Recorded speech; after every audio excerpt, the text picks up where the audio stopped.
If you would like to hear someone who has evidence of taking care of the thoughts of his mind and acting upon them, and thereby building a business and an opportunity to provide service to mankind. If you would like to learn someone who has inspiration, you learn of someone who has inspiration to do things and actually went out of his way to do them and is achieving results. If you would like to copy from someone who is focused on success, we invite you, viewers, to come to Conversations on African Town Hall online television with Mr. Christopher Ogu, which hosts today. The central objectives of Conversations is to bring men and women of philosophy, values, and high standards who have made some successes or are on a hustle they are passionate about to inspire young Africans to aspire to achieve success in all or different areas of their lives. We are pleased to have Mr. Christopher Ogu as our guest on Conversations on the African Town Hall online television today. Mr. Ogu is an inspiring man with a passion for service to mankind.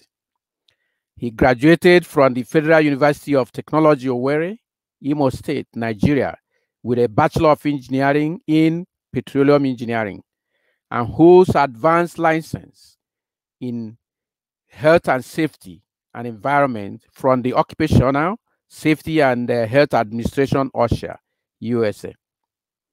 He is the founder of Sustained Care Foundation, a non-governmental organization that is working with indigent children and women to help them with education and economic empowerment. And he is the Chief Executive Officer of ICO Limited, a moving and removal company based in Port Harcourt, Nigeria. Chris, welcome to our studios. Good morning, beautiful viewer. Special thanks to African Town Hall. The pleasure meeting you people, and I thank you for this priceless privilege to talk to the public, to talk to the audience in regards to discovering yourself through my experience, couple of my experiences, and also to encourage our youth out there that they should always believe in themselves and everything will be fine with them in a matter of time. Thank you very much. I appreciate you and God bless you, sir. Thank you. And welcome. Thank you, sir. Mr. Christopher Ogu is the founder of Sustained Care Foundation, a charity organization that is helping the poor. Viewers, we invite you to join us today on the African Town Hall online television with Mr. Christopher Ogu by asking questions, making comments, liking, and loving the program as we move ahead. Your participation would help your friends, your family, and contacts to see the program so they too can enjoy the benefits. If this is your first time of coming to our YouTube channel, the African Town Hall, please remember to like, share, subscribe to the channel, and also comment on this video and the several other videos we have on that channel. Please remember to click the notification bell so you will be notified of future posts on our channel, which is filled with a lot of inspiring messages from people ranging from personal development, personal empowerment, and security and safety.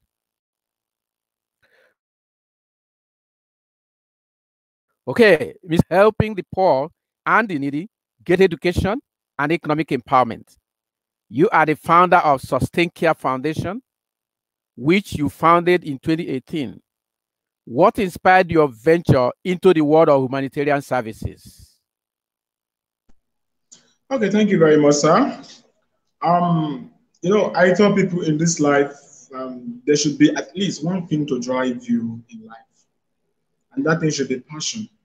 Ever since I've been a young child or in my younger age, I've always been begging God to make me an instrument of wealth to the less privileged ones. It's a prayer I've been making back then when I was a child.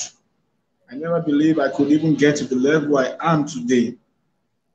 Luckily for me, when I encountered Christ Jesus as a Christian, I'm a Catholic, yes, a member of the Catholic Charismatic Renewal Ministry of the Catholic Church.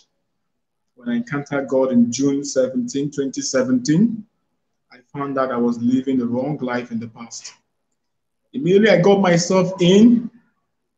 The first voice I heard was, "Feed my flock." Feed my flock. I was like, God, what do you mean by feeding your flock? After some days, I got a clear revelation. But I told him, I don't have the money to start up a charity. He told me to start with as little as I can, even if it's a 10 naira. That was how I saw myself doing charity. And guess what?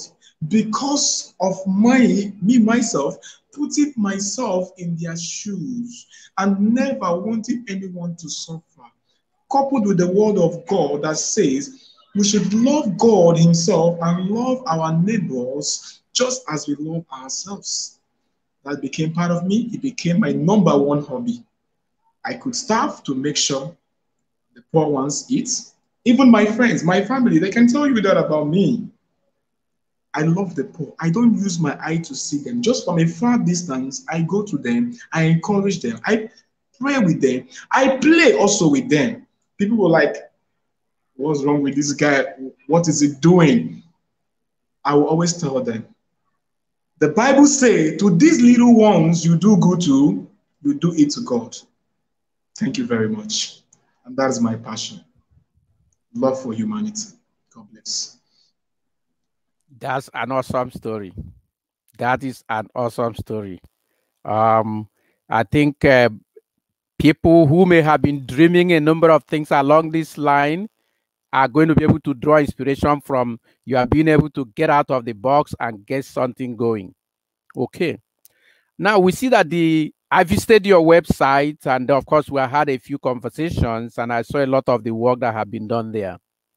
The main focus of your charity organization, as I found on your website, is providing education for indigent children.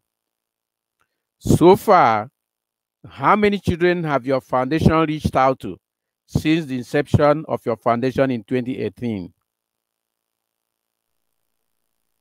Okay, thank you also once more. Since 2018, we came into existence. That was around April. Up to date, we've been able to reach over 4,000 to 5,000 students, mostly all these younger ones between the age of 6 to 18. So we've been campaigning so far so good about against cultism, drug abuse, rape, and gender inequality. You could go to our website also to confirm what I just told you, www.sustainedcare.org. You will get to see the number of crowds, students, even videos. We have videos. The ones on the website are few. If you want more, I can give you more. It's a hobby. It's a passion. Thank you very much. Oh, that is awesome. And that is how the world is made to really go around and be able to make sure that we have peace here. I encourage you from every fiber of my being, both in prayers and in, of course, opportunities like this, to keep the fire going. Keep firing on all cylinders. You are very young. This is the best time to do the best that you can. Okay. Mr. Ogu, according to UNICEF, that is the United Nations International Children's Education Fund, they said, and I quote, 1 in every 5 of the world's out of school children is in Nigeria. That's an awful commentary. But that's what the UNICEF has said.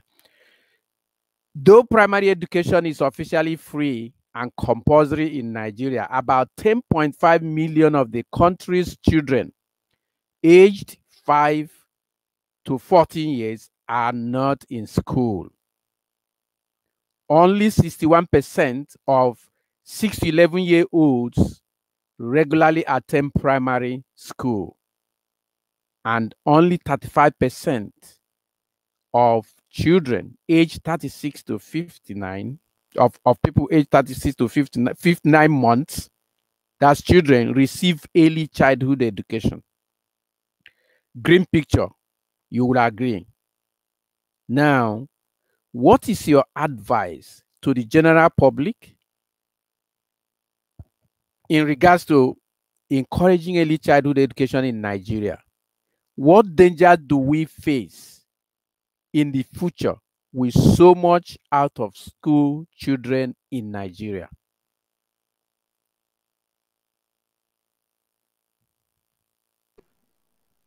Okay, thank you very much, Sir Francis.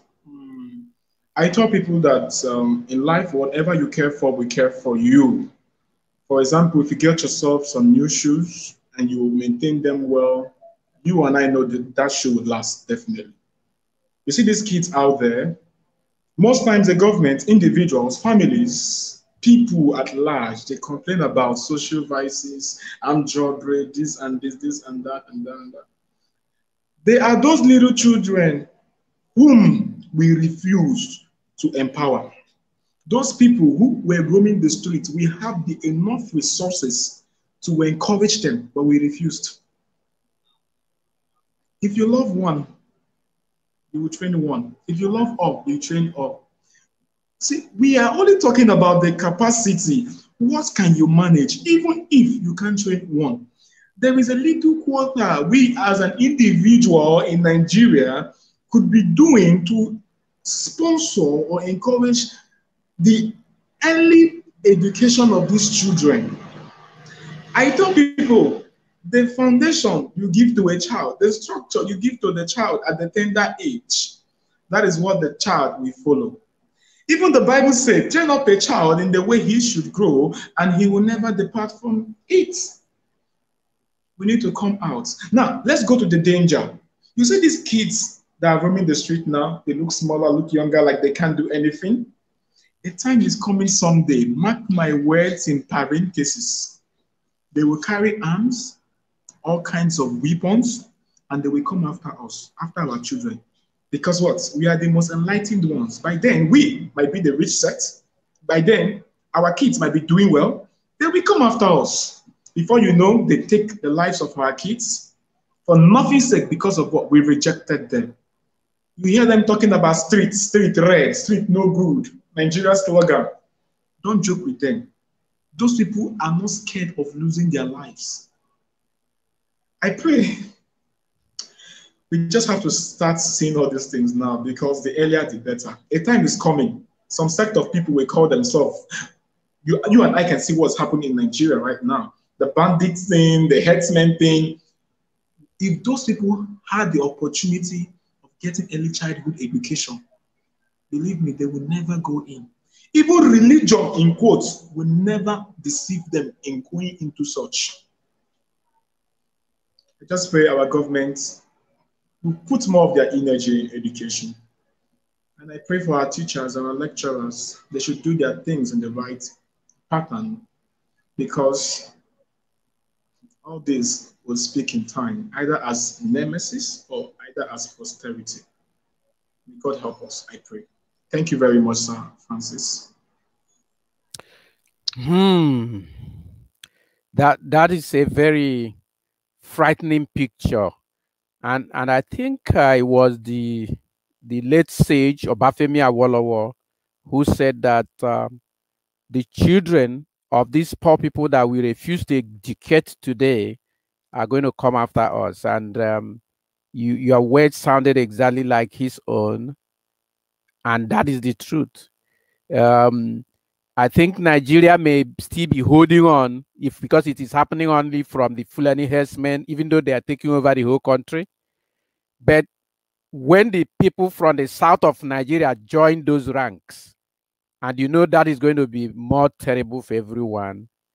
And because of this, I think I commend what people like you are able to do, to be able to at least save one, let be it one. And that is so meaningful. All I could say is that I wish you more strength. Your shadows will never grow less. Well, viewers, we are watching conversations on the African Town Hall online television with Mr. Christopher Ogu, a logistics expert and a humanitarian, on the hot seat. We'll take a commercial break now. When we return, Chris will be sharing with us his guiding philosophy of life and the values that propel and guide and direct and influence his life. Let's go for the commercial break. Hello, everyone. We would like to introduce you to Graceworth Nigeria Limited. Graceworth Nigeria Limited is a Nigerian-owned and operated company using seasoned and accomplished professionals to execute complex security missions in conjunction with the host government to mitigate risk on behalf of our clients. Our team members have decades of experience in the security sector, bringing a wealth of knowledge and experience that not all security companies are able to offer. The success of the company is based on our unrivaled ability to build and maintain successful partnerships with our customers to provide professional and reliable security services. We pride ourselves on providing highly trained personnel experienced in dealing with the most complex of security issues. Since our formation, we have gained a reputation as a highly experienced company with a young, energetic and forward-thinking management team, offering the highest level of professionalism. We offer the following services. 1. Security awareness and training. 2. Program support and consultancy. 3. Risk assessment and investigations. 4. Executive protection and travel management. You can contact us on +234 807 227 2799 or 0702 525 4858, or visit our office at 14 Buchanan Crescent, off Amanucano Crescent, West 2, Abuja, Nigeria. We would be glad to have you. Graceworth. Leave your worries with us.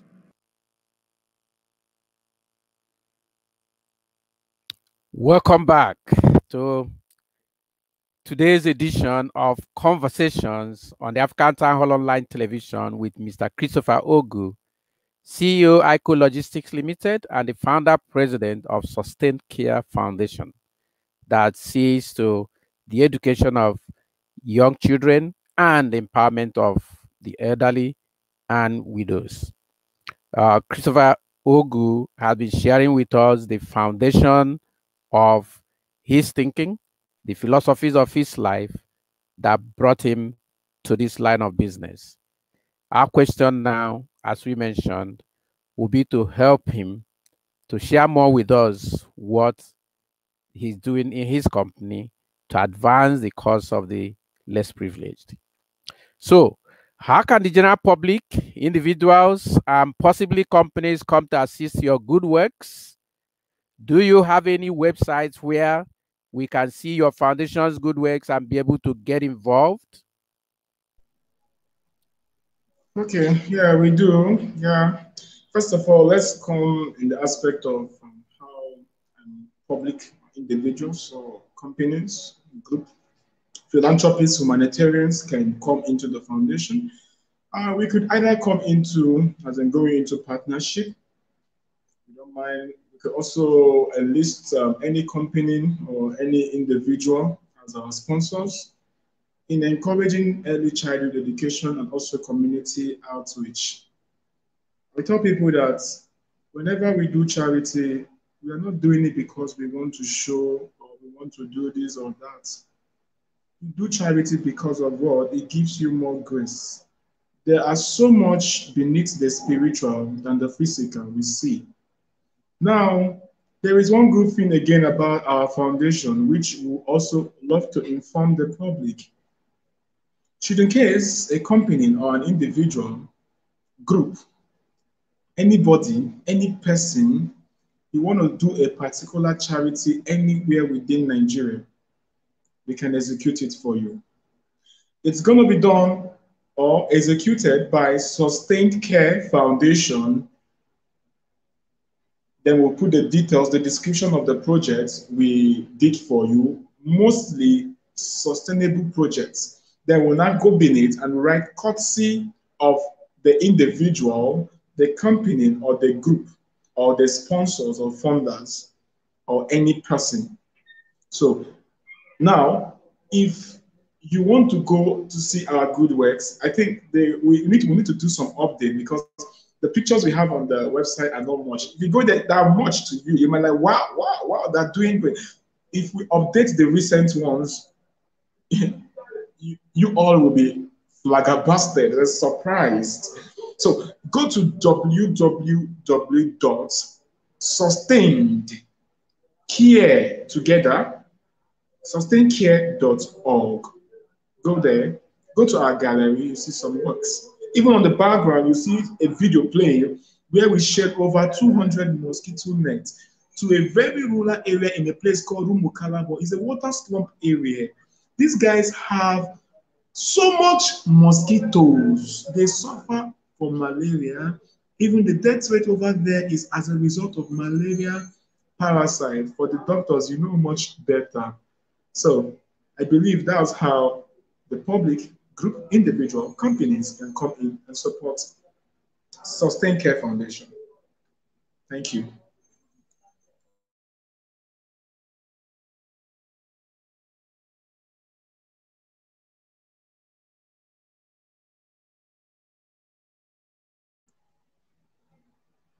I'm done. Thank you.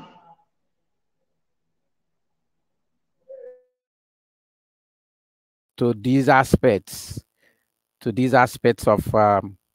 the work of living on this earth. Our life on this earth is not about accumulation, but I think the central part of our life on this earth is more on what we can give. What we can give is the real central part of our life on this earth. Thank you very much for that, Mr. Now, at the African Town Hall Online Television,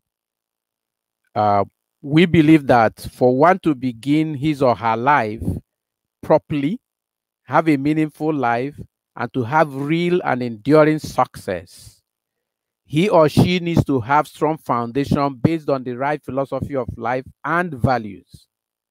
So what are your central philosophy of life and values? Could you share them with the public? Okay. Thank you very much.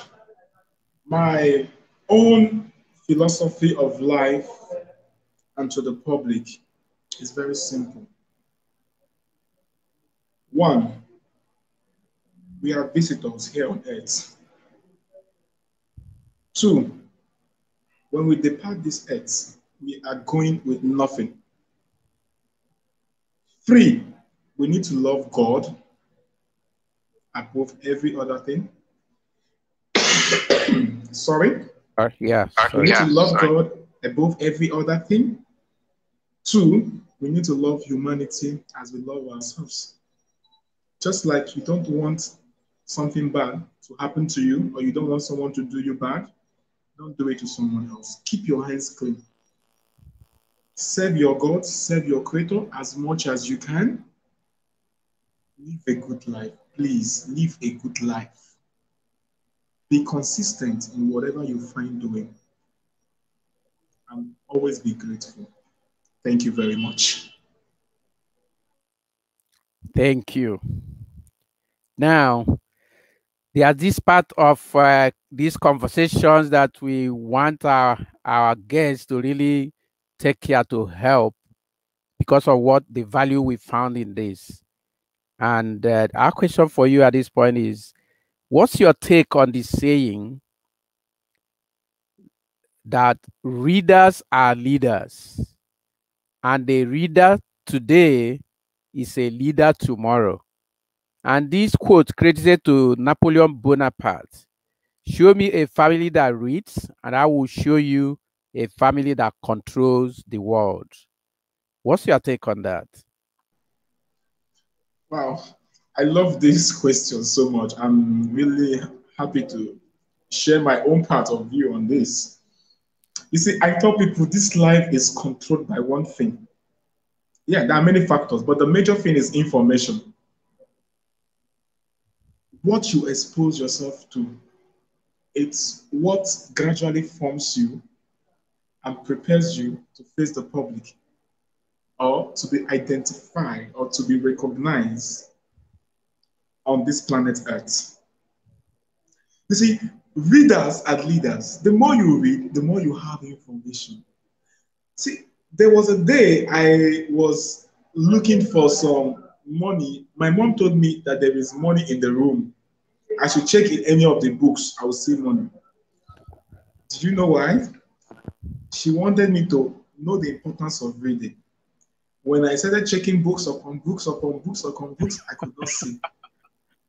So I wanted to give up, thinking she was joking. But guess what? The fifth to the last book, I saw the money she kept for me. She now told me that to hide information from a Nigerian or an African man is to hide it inside a book. Now, the secret to change your life, the secret to to uplift you, to give you a way forward is in the book. They might just do a single phrase, write something little, just a little thing. It's just for you to read it. I am where I am today because I read a lot of books. But today, I will only recommend one book for every starter. Life is a gradual process. You need to read up. We need to read up. Let us read up. You need information. Without information, you are deformed. You see, if you're not informed, you are deformed. And once you're deformed, you can never, ever perform. Information is power. Thank you very much. Wow. Once you are not informed, you are deformed. And if you are not reading, you will not be informed. And I mean, those are very frank truths which Mr. Christopher Ogu has shared with us today, which I hope that many young people of Africa will have an opportunity to come across, listen to him, and act. Okay. So, what books are you reading? What books have you read in the past that impacted your life positively? And what impact did those books have? And then, well, what books are you reading right now?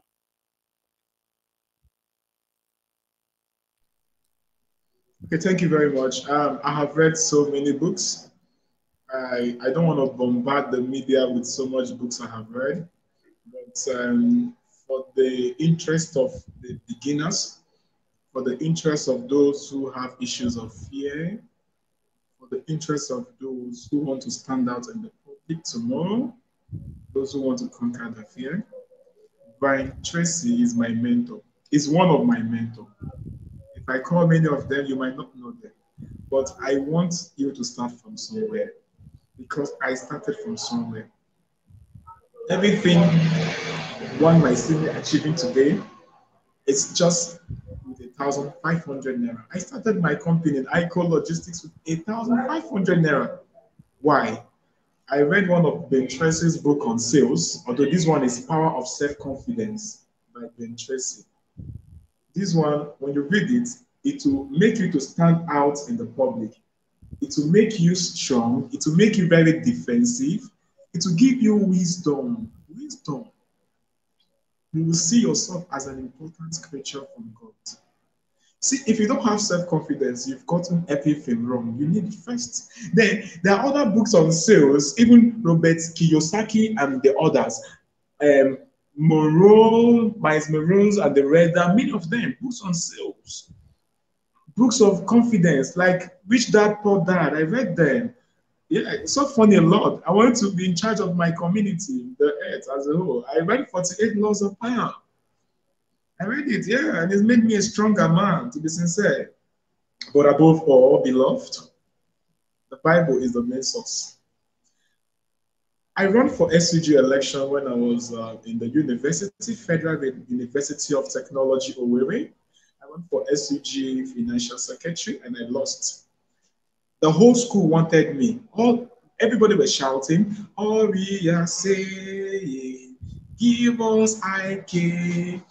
They were shouting. My friends bought their jeeps, their parents' cars from farm. I had the car, but I still lost the election. I was thinking everything is gone. I was thinking I'm going to die. The last food I saw in my cupboard was Gary starch.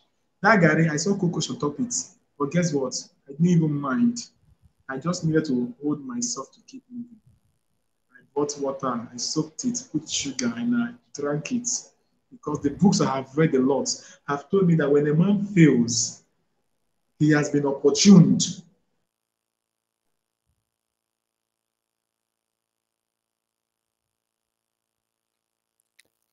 Wow. It seems Chris is having issues with network at his end. Hopefully. Good. Now, okay. I drank that Gary with water, no sugar, no milk, no salt. I drank it that way. I think that problem is still persisting. Yeah, are we together? He told me I lacked wisdom. I asked him, how do I gain this wisdom?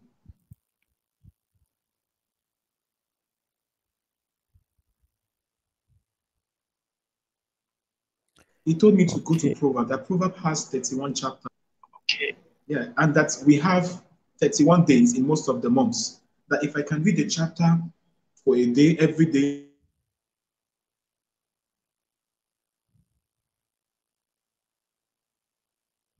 I will get wisdom.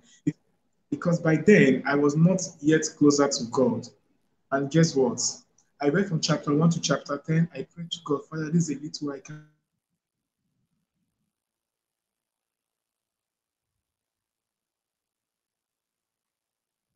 If you want to get wisdom, the secret I share with you, go and read Proverbs. Read Proverbs and tell God to give you his divine wisdom that you have read.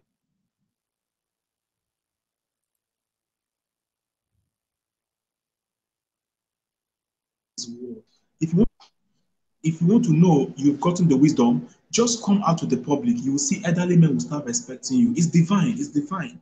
People will be greeting you. People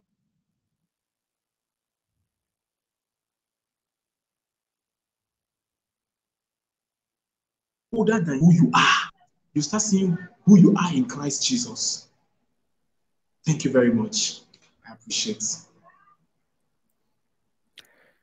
Thank you very much. Those are words of wisdom, and I hope our young people will take counsel from what is being shared today here, especially regarding the need to read books. Viewers, we are still on Conversations with Chris Ogu, CEO of ICO Logistics Limited and founder president of Sustained Care Foundation, a charity organization. We want you to make comments and ask questions that Chris might have a chance at the point in this broadcast to respond to. We will go on a commercial break right now. When we return, Chris will be sharing with us how embarrassed he is to know that if you want to hide something from an African, you should put it inside a book. That will feature immediately we return from this few seconds commercial break. Stay tuned. Do not go away.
Welcome back. So, Chris, how concerned and embarrassed are you about the narrative that if you want to hide something from an African, you just put it inside a book? Since Africans don't read.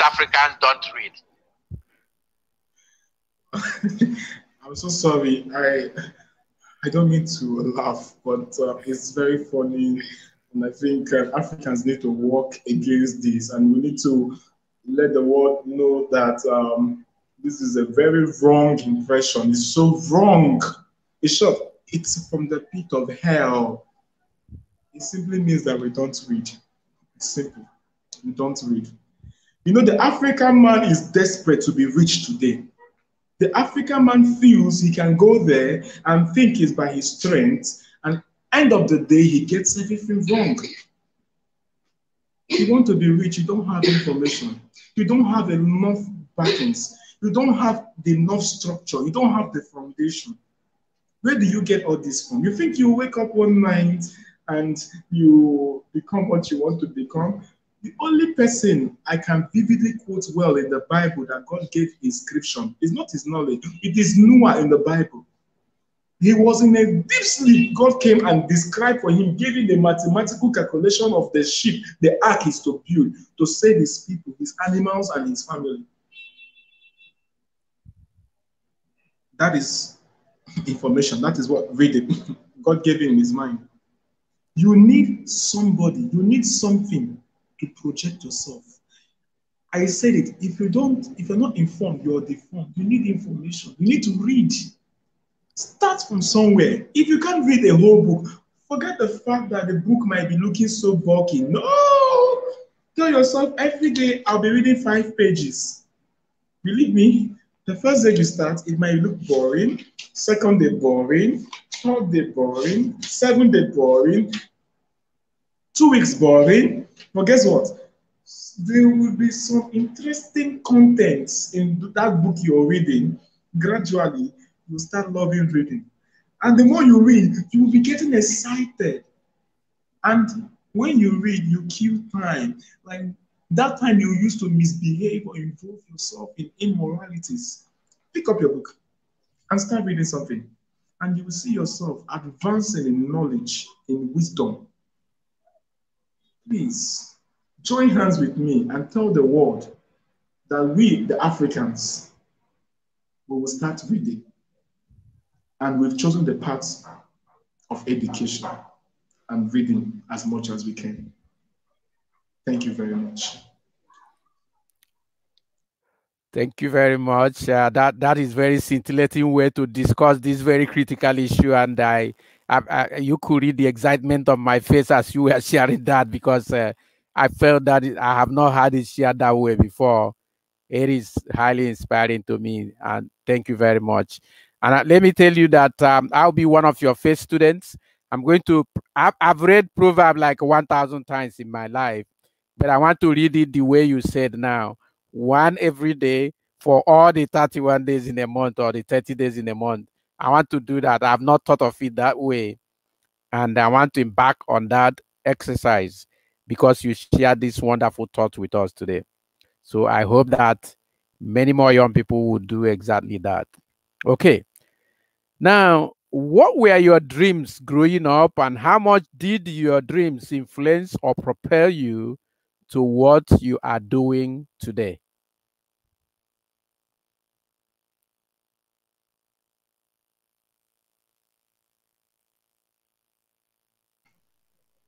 Repeat. Kindly repeat again, sir. Okay. The question is, what were your dreams growing up? And how much did those dreams influence what you are doing today? Thank you very much. As a younger child in my primary 4 years, I have always wanted to be 2 things in life. Although would have loved to be a surgeon, a doctor, but I don't like red same blood, so I rejected it. So I keep telling my mom and my dad I want to be an aeronautical engineer or I want to be a petrochemical engineer. So while I was growing up, the vision keep getting clear to me, coupled with how we find Nigeria today and its funny activities going on. But luckily for me, I got admission in the university to study petroleum engineering. So I got my vision. But I won't lie to you, I read that course not to practice. I read that course to be the Minister of Petroleum. I don't know when, but it will happen. See, I don't know what people think. I put my trust in God. Very soon, once I've gotten to a good standard, I go for my master's, I go for my PhD, I do some professional courses, I be a major funder of different international, local bodies.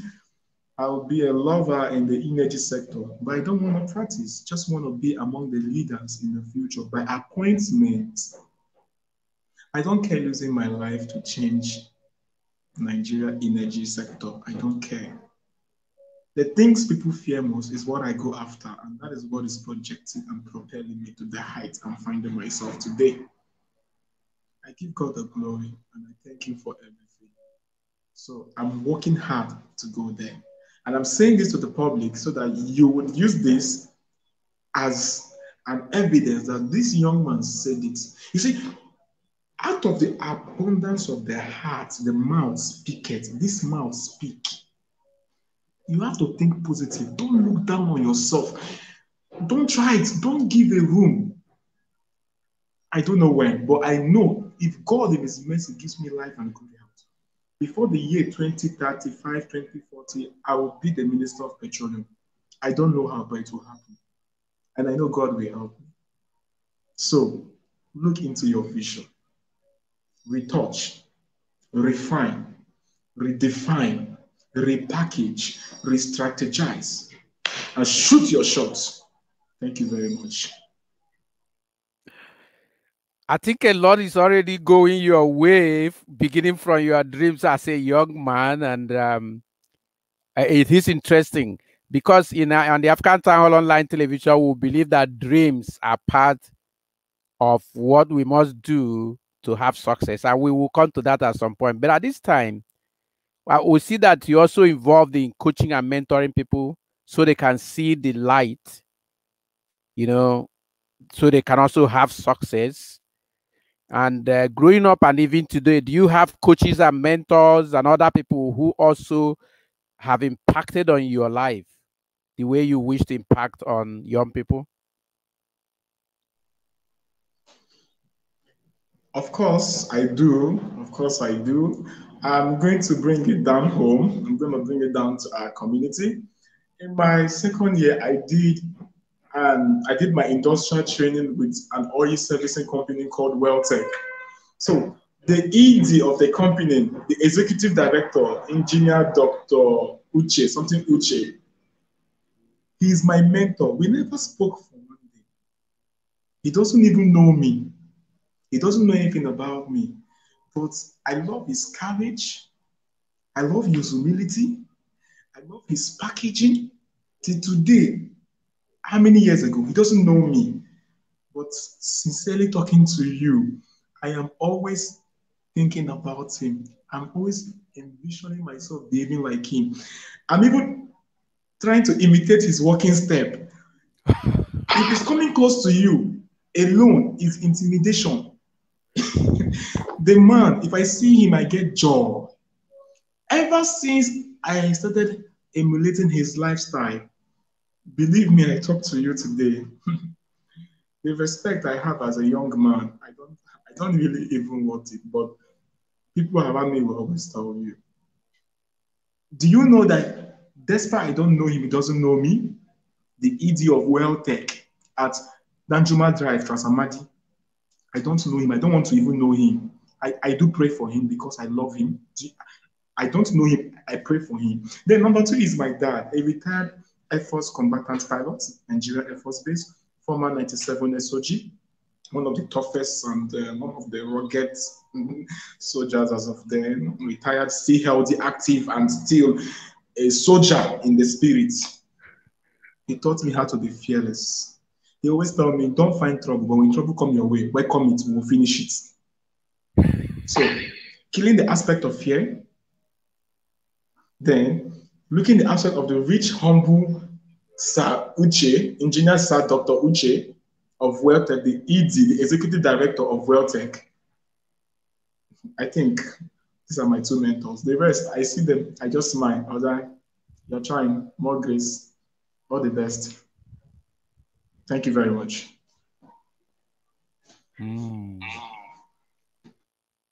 Thank you very much. This is very stimulating. I think our viewers should be having a lot to fill their mind and make it very positive. Okay. You've hinted something on the next question today, but we want you to cap it very properly now.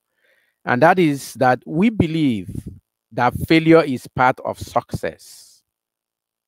We know that nobody actually becomes successful who have not failed on something. I think it was, who is this scientist, philosopher who said that those who are making mistakes are those who are doing something, and anyone who has never made a mistake is not doing anything. I think that's Einstein. Okay. We know that mistakes and failures are for those who are actively doing something, and that only such have a chance to have success in life. So can you take a moment to talk about times where you have failed? You mentioned one of them today, and times you have made mistakes and how you were able to bounce back and still attain the success you are pursuing. Can you help us with that? Yeah, I love this. This is much more technical, and this is what I'm expecting. I think this is one of the most interesting section we are right now. I think this should be my 30 years old, 31 years. I'm proud of my age. I don't care. Very proud of my age. Now, I started counting in millions when that was the year 2016. It was during the Ponzi scheme era, the MMM and the rest. So I was in money, but you will never know. I had this humble nature and gesture. But from 2016 to today, I talk to you. I ventured into many businesses. I failed. The first one is I bought some cars and I kept them for sales. They stole my cars. See, today my mother is not aware. The second one is my failures. When I remember them, I just smile. At times I do cry because a lot of millions went in. So I opened a platform for something that was 2017, one innovative platform that also pays interest and the rest. I spent about 2 point something in it and it crashed. The so-called MMM, this thing happened to me, but I had a good intention. My own crashed. I started a small business. I opened a bar in GRA. The GRA, the manager, the rest, they were duping me. I had to say, let me go and learn. I went to learn. That one, I've lost the one I invested in my bar. In life, we need experience. Don't just venture into any business, I advise you. And I'm advising you now, is it not because I have failed that made me to know this? It's because I failed. It's very simple. So when you fail, you've created an awareness against the unforeseen contingency, unforeseen challenges. Now, all the failures I've had, even the one of recent, my staff, I think 2 of them are here, they will tell you, I spent over a 500K working on the project for our foundation, Sustain Care, because of the passion I have for humanity, trying to do something that the whole Nigerians will benefit. 500 and something thousand project went off. I failed. Talking to you right now, I am struggling and struggling to get to the peak, but it's nothing. All the mentors I have, people I respect so much, they don't want to help. But guess what? My help comes from the Lord who made heaven and earth. And there is this thing I will drop with you all at this moment. If you are never scared of losing your life, if you're never scared of even losing your life for whatever genuine, legit, that is worth dying for, believe me, you will succeed. You will get to any height you want in life. Keep fear. Carry your cross. Swallow your pride. And carry your problems on your head. Meet people who will encourage you. Don't meet people who will kill you with their bad mouth. Some people you think they are smiling with you, they are praying for your downfall. They are praying for it. Carry your problem. When you fail, see, don't take your life. Don't ever think of committing adultery. Don't try it. Go out there, look for advice. It's better someone comes and kills you than you killing yourself. If you kill yourself, you have belittled your God. You're calling your creator, telling your creator that you weren't made in his image and likeness, and that you are nobody, you're a child. So you don't want his heavenly kingdom. Don't harm yourself. That failure you had in the past is the past. You have to drop it and move ahead. God allowed you to fail because that failure, that thing you were working on, it might have taken your life, or it might take your life in the next few years. You're not aware. You and I can't predict the future. Anywhere you see life, after giving it your best and involving God in it, it doesn't work out. Beat your chest. I tried. I did well. What's the next movement? Thank you very much. Awesome. And I think every minute of this conversation today with you, Chris, is enlightening. And I'm hopeful that many of our people are going to take note of one thing or the other to improve their own life. Well, viewers, you are still watching Conversations on the African Town Hall Online Television with Mr. Christopher Ogu. Join us by asking questions and making comments on the discussion to expand the scope and benefit of this great moment with our esteemed guest. Thank you for continuing to stay with us. Okay, Chris, most African countries, particularly Nigeria, flounder or are currently floundering as far as leadership is concerned. What are your thoughts on the African and possibly maybe just Nigerian leadership question? What are the problems in the Nigerian leadership question and what are the prospects? That's the first angle of this question. And the second angle would be if there are magic bullets for curing the leadership failure in Africa, near Nigeria, what in your opinion are those bullets? So, leadership problem in Nigeria, problems and prospects. Chris. Okay. Yeah, thank you very much. My own view is two things. I will focus on two things. One, love, religion. Love and religion is our major problem in Nigeria. As for me, okay, I will also add one, expectation. Now, let's go to love. We don't love ourselves. Nigerians don't love themselves. Africans, in quotes, we don't love ourselves. Breaking it down to Nigeria, we don't love ourselves. We are only after ourselves, our wife, our family, our loved ones, our relatives. We don't care about the older man.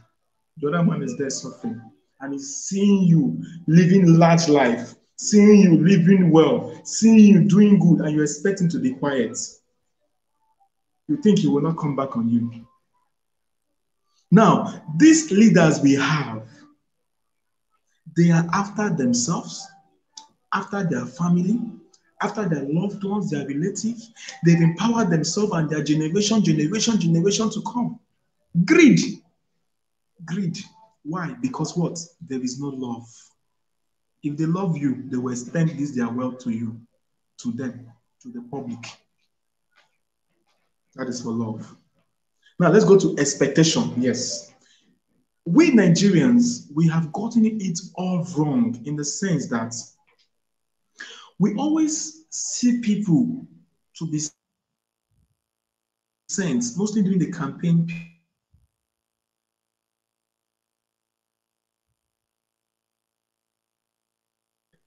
They will come and they will tell you, arms. Hello, are we together? Yes. Hello, are we together? Yes. Now, the person comes, gives you fake campaign promises. You all raise your expectation high, believing that person will do it. I tell people nobody can be perfect as God. It's only God that will promise and will never fail you. It's only God. They come. What I would love us to do, what I would love us to do as Nigerians, when these men come to campaign, let us take them like nobody. Let us take them like the worst of the worst. And don't expect so much from them. That whenever they fail us, it will not affect us. And let us be careful of our tongue. Our tongue is destroying things. I'm talking more in the spiritual because ever since I came to know God, I'm privileged to be used by God. I see things more in the spiritual. Something bad will happen. I will go tonight, do my prayers. The thing will correct the next day. God's will must always be done. But the truth is spiritual. You pray for them. You say positive things. You say positive things. Now, let's connect again now to corruption. They don't care about you. Corruption is connecting what? To love. If someone loves you, the person will try his best not to hurt you. Our leaders don't love themselves. They don't even love you. They're not even interested about your well-being. I tell people, start now to be self-employed. Start doing something good for yourself. Because the same leaders, they still go and replicate. They go and duplicate themselves in another form. They will put their boy to be there and they'll be manipulating their boy. Coupled with election rigging. A lot of them, much of them, but if there is love, then we sideline, we take off religious sentiments. I'm an Islam, I'm a Christian, let's take it off. Wherever you want to worship, go and worship. We shouldn't bring it into politics. It should be removed from our constitution. Everybody should focus on what he or she believes. Religion is causing a lot of harm. As I am like this now, I would see a Muslim beggar on the road. I would love to help him or her. But because of what the Northerners are doing to our people, killing us, all the lootery, being in charge of power, not giving the power to the East, to the South, I will feel like not helping the person. But because I fear God, I would help. I will help. Because I'm different. I'm not like everybody's own view. Just the fact that the people in the East now, or in Abak, for example, hear that they killed their brothers, they will just pick some innocent Hausa people, the Muslims, and start killing them. Where is the love? Religion and love and expectation.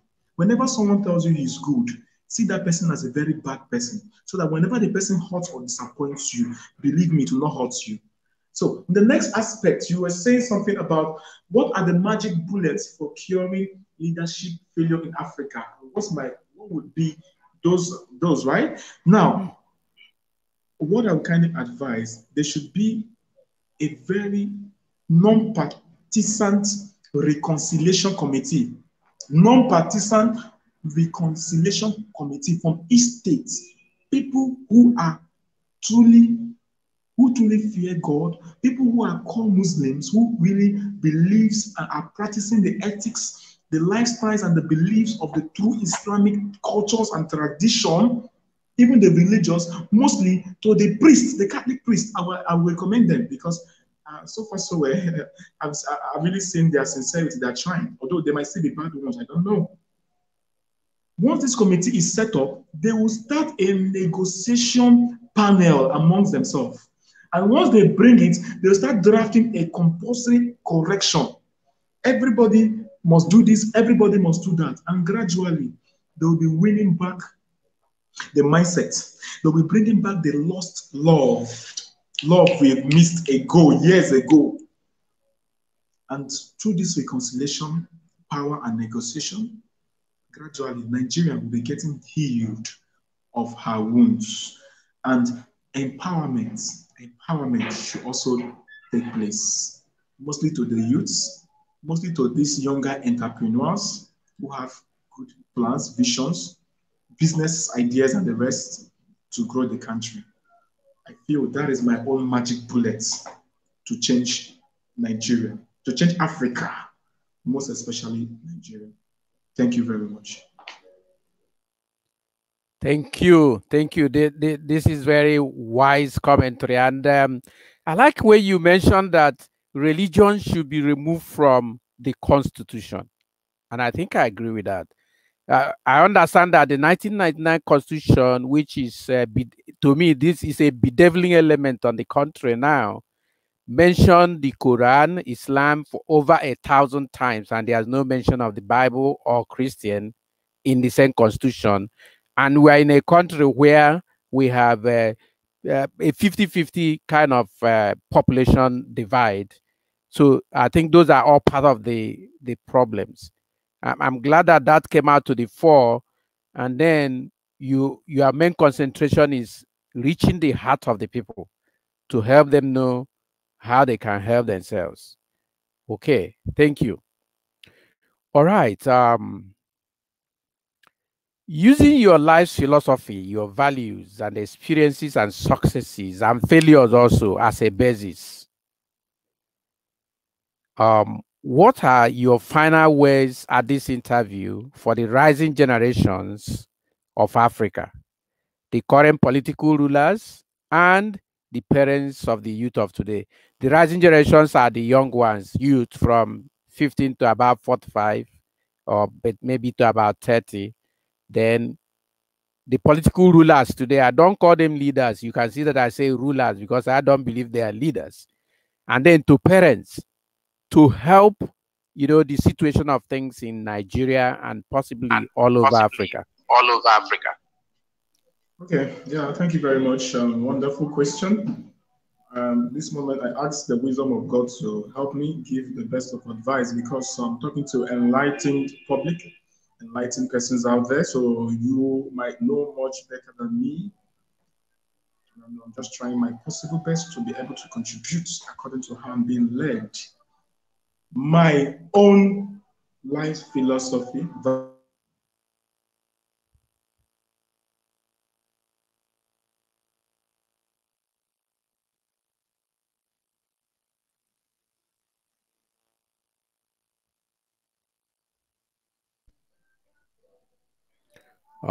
Sorry. A call came in. Are we together? Okay. Yes, go ahead. Okay, I will advise 3 things. I will beg us to work on our rate of tolerance. We should learn how to tolerate one another. Tolerance. We need to tolerate. Everybody are strong. Everybody are powerful in their own way. Everybody, don't dare anybody. Just keep managing. 2, be very diplomatic in the choice of your words. Before you say words, you have to think. You think before you say, because the word you say can bring up danger around you, can make you become insecure, can make you lose your life, can make communities fight, family fight, the world African leader fight. I tell people to always act the fool to get what they want. You're not a fool. The disciples asked Jesus in the Bible, Master, who is the greatest among us? You know what he told them? He said, the least among you. In this life, everybody wants to feel important. Everybody wants to feel the boss. So nobody will give you attention. Nobody will listen to you unless you have accepted to serve him or her. Now, watch out. You will be the one indirectly controlling that your boss on top. Are we seeing it? You're not a fool. You only acted the fool to get what you want. The last one, and never the least. We need love. If there is love, see, this reconciliation committee I'm talking about, if the federal government can set it up, I don't mind to be in that committee. I want to be there. I might be looking younger, but what I can do when you give me power, coupled with my humility, I will bring back love. I don't care losing my life to bring back love because my reward up there is too big, too big. It's too big. Why I don't have fear is because of what? I believe whenever he calls me, I'm going to stay with him. So I live a free life. I walk on the streets. I'm not looking at Mr. A or Mr. B. I'm not duping. If I'm owing you, I will pay you when I have the money. Free life. So love. Love. I pray the federal government will see this video. We need love. And that love can only be brought by a powerful, non-partisan reconciliation committee. And I'm telling you, everything will go fine. Thank you very much, and I appreciate it. Thank you very much, Chris. This has been a great opportunity being in these conversations with you today. Viewers, please join me to express gratitude to our guest today for the great thoughts and counsel he has given us. I have been immensely inspired by his thoughts, and I hope that you too have been. I invite you to really join me to express gratitude to him for all that he has shared from his wealth of experiences, from his knowledge. Thank you, Chris, for being with us and for generously giving of your life philosophy, for your values, for your dreams. I look forward to hosting you again in our studio soon. These have been conversations on African Town Hall Online Television with Christopher Ogu, a logistics expert, a petroleum engineer, and the founder president of Sustained Care Foundation that looks after early childhood education for indigent children and then supports elderly people, especially women and widows, in helping them receive empowerment. He has shared the need for love among us, and I think we need to listen to him. Chris has apologized a lot today about being young. Actually, the purpose of African Town Hall Online Television is to give voice to the rising generations of Africa. He's only young biologically. His mind is very advanced. So years ago, when my son was still a very little boy, a friend visited us and engaged him in a conversation, and he said, "Sir, your son is just an old spirit."